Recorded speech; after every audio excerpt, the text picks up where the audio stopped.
A WWE Champion is taking time off. Plus, we have an update on Gunther following his suspension from Raw, and a title match has been revealed for WWE Backlash. It's all in the Cultaholic Wrestling News right now. Chances are, if you're watching Hell in a Smell 6 on our Patreon Nightcam stream, you already know what the headlines are before this video even drops. There's a good chance because Adam is currently sleeping directly below us. Directly below us. And Good morning! Good morning! I can't imagine he's going to get much sleep because we've got the news to get to. We'll do the news instead. So whilst Adam Pacitti is currently taking time inside Hell in a Smell 6, a WWE champion is taking time off. Liv Morgan revealed on Raw that while she is one half of the women's tag team champions, she's going to be off to film a big Hollywood movie, so we're not going to see her for a little bit. Yeah, now the speculation running rampant over what movie this could possibly be. All I know is, personally, I'm going to put money on it being Avengers, and I feel like it could be Doomsday because WWE seems to be pushing them to be in Marvel films. We had Becky cut from her film. We had Damian Priest audition for Black Panther. He was also cut from it. Then we had Seth Rollins. He was in Brave New World, and he was cut from it. So maybe finally, we may get one, and I hope this is it because it starts filming this week. She's announced this now. PW Insider reporting that there's been talk this week that Liv Morgan will be having a quote-unquote big week. But now it's been revealed it's appearing in a movie.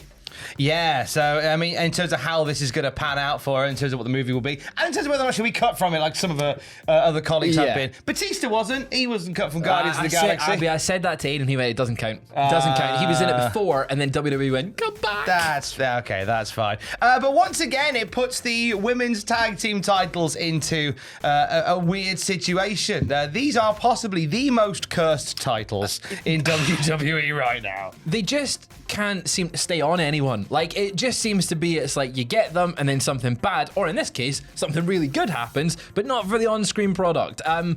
Do they, I mean, surely they've known about this film for a while, otherwise they wouldn't have put the belts back on Liv and Raquel. Like, surely they wouldn't have done that and gone, yeah, you're going to disappear for a couple months.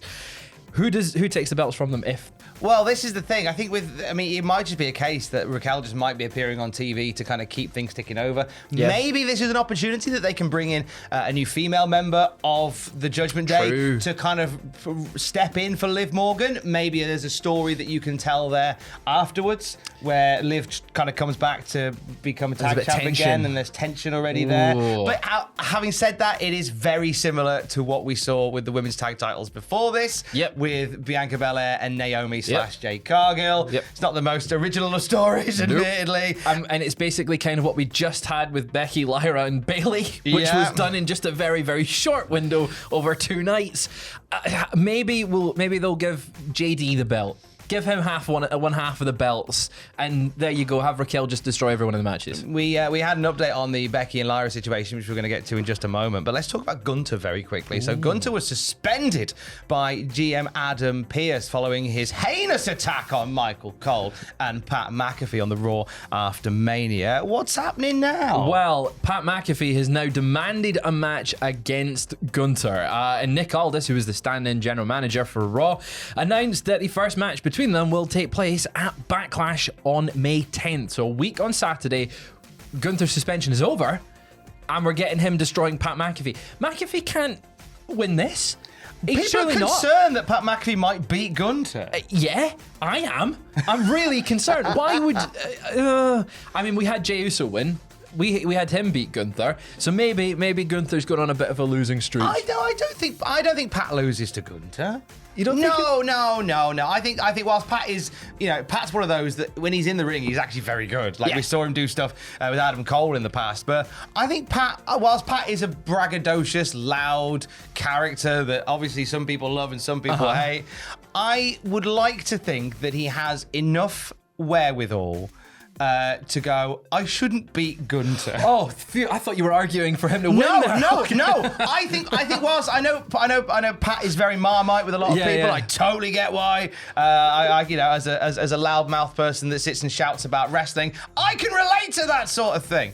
But I think that he's self-aware enough to go, I shouldn't be beating Gunther. And I think that this match would have been signed with a proviso that whilst he probably puts in a showing, he doesn't beat Gunther. Yeah, I mean, I said it in the news the other day that I feel like this whole storyline is just building up to get Wade Barrett back in the ring against Gunther. Oh, nice. I hope Gunther just destroys Pat and then maybe Michael Cole after the match really takes it too far, gets another suspension, he's off for a little bit, and then we get Wade Barrett versus Gunther going into the summer because he's got one more match in him, and it's imagine hit the pop when he goes, Gunther, I'm afraid I've got some bad news. It's gonna be great. It's going to be great. It's going to be a lovely time. In terms of bad news, some bad news for Lyra Valkyria. She was left reeling on Raw last night. We had a showdown between Valkyria and Becky Lynch. It's after Becky Lynch came out on Raw and said, there's going to be no long murder mystery investigation. I was the one that attacked Bayley at WrestleMania because she kept attacking me since 2019 and you're all fine with it now and I'm very annoyed by it. Yeah. So there's some justification for why she did it. Yeah, My fear is that it was about to make Lyra Valkyria a bit of an ancillary character in a Becky Bayley story. Yeah, for sure. And then Lyra Valkyria turned up and went, hey, look, how about I put this Women's Intercontinental title on the line in a match against you? I no longer want to be the next Becky Lynch. I can already out-wrestle you. And Becky got very upset by this. She did get very upset by this. I feel like this is...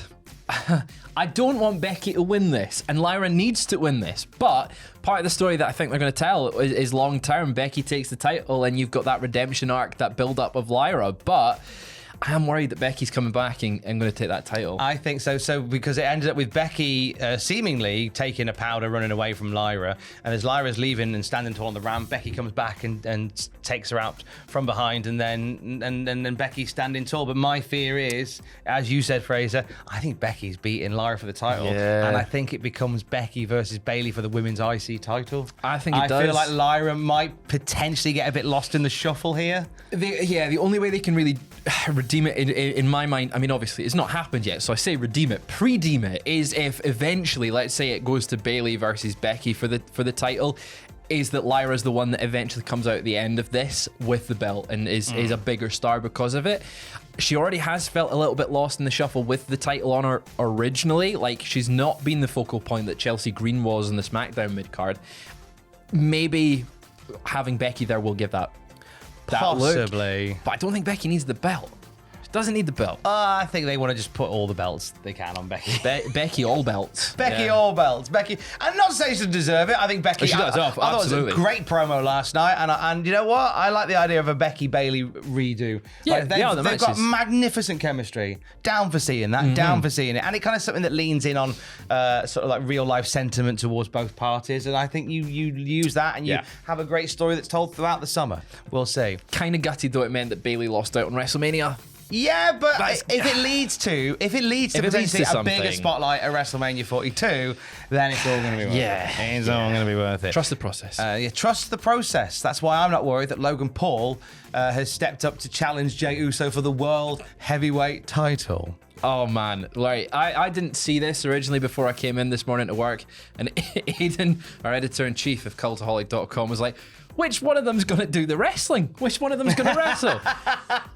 And he's kind of spot on there, because both of them feel like guys that are the ones getting carried in the match, right? That's not bad to say. Both of them feel like they need another person to make the match really, really good. But it looks like, we're getting Jey Uso versus Logan Paul at Backlash for the world title.